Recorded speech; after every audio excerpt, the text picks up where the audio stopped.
Most people overestimate what they can do in a year and underestimate what they can do in 10 years. Hi again. I'm not sure where this quote came from. I'm not sure if it was Tony Robbins or Bill Gates, but it doesn't matter. What's great about it is how accurate it is. If we look at this beautiful visual representation, you can see that this nice curve is what happens by making the choice to be consistently getting better at whatever you set your mind to, making that 0.01% improvement every day. This is a huge contrast to what most people do, where they continue repeating the same habitual patterns and never achieving their goals or fulfilling their dreams. So as you can see from the graph, it's actually quite simple what you need to do to get ahead of 99% of people. It's all about being consistent, but most people cannot do it. It's very, very difficult to be consistent every day, making those tiny little changes, improvements every single day. Most people just don't have it in them. There's a lot of resistance. You have to have an unbreakable determination if you're going to do it over the long term, and most people just don't have it. I could give you a few examples from my own life, but one of my favourites is from a few years back. So growing up, I had crippling shyness. I'm naturally introverted, but this was like next level shyness. If my parents had a friend over to the house, I'd literally run upstairs to my room and hide. Or if a girl tried to talk to me, God forbid, I'd just go bright red and be frozen with fear of what to say. It was horrible, and I hated the fact that I was like that. So I read some books on how to be more confident. I didn't want to just be a little bit more confident. I wanted to be like super confident. I wanted to have the social confidence to go up to any woman, any girl that I ever seen. It doesn't matter where I was or how pretty she was. I didn't want to be intimidated in any way.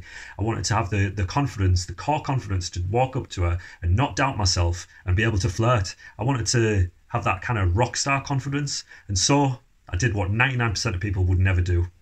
Against the excruciating discomfort, I forced myself to talk to girls everywhere. It didn't matter whether it was in the supermarket, on a bus, on an aeroplane, on the street, in a queue, literally anywhere and everywhere, and most importantly, every day.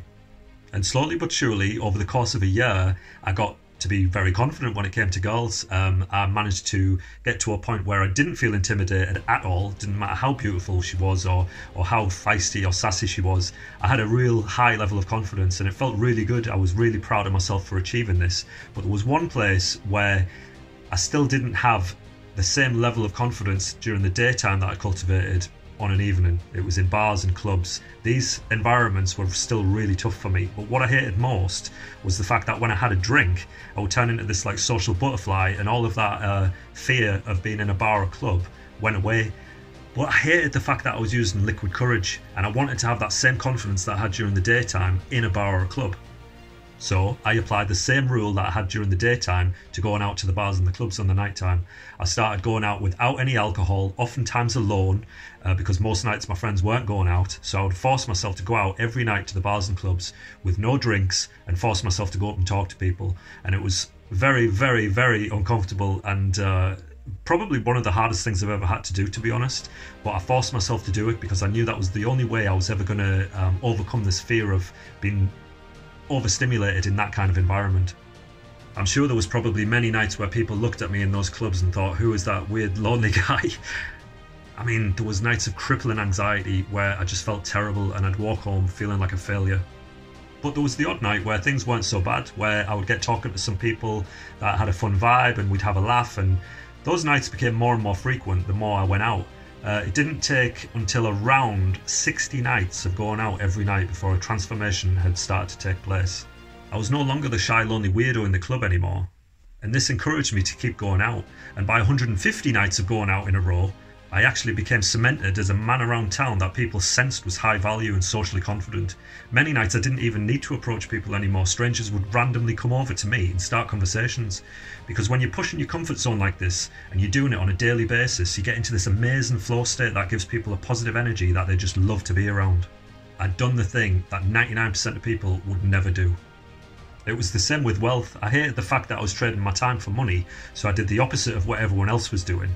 I didn't go to uni, I set up a business and I lived frugally, making a chocolate bar last all week a lot of the time. Going to restaurants with friends but not ordering anything and only drinking tap water. Yes, I was mocked and I was laughed at, but I was doing the thing 99% of people wouldn't do, and that meant I could aggressively save and invest about 80% of my income. It doesn't matter whether it's for self-improvement, health, fitness, business.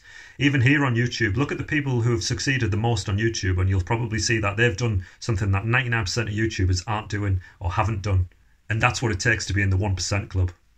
Now, I'm not saying everybody needs to go out and do these wild, crazy experiments. I think there's actually a lot to be said for just appreciating what you've got and not needing anything else in your life, just being content with what you have and at peace. But if you've got that like gnawing feeling in your mind and in your body that's telling you, it's your intuition telling you that you should be doing this. If you've got that and it's persistent in your head, then maybe you're putting something off that you should be doing that you'd really like to do and you're just scared to do it. Well, my advice in this case would be don't keep putting it off for years. Personally, I don't regret any of the decisions I made when it came to conquering those fears. I think it teaches you a lot about yourself, and I would encourage other people to do it for that reason alone, actually. You learn that failure can be a good thing, and it teaches you so much when you do fail. If I'd not been rejected thousands of times, how could I ever have improved?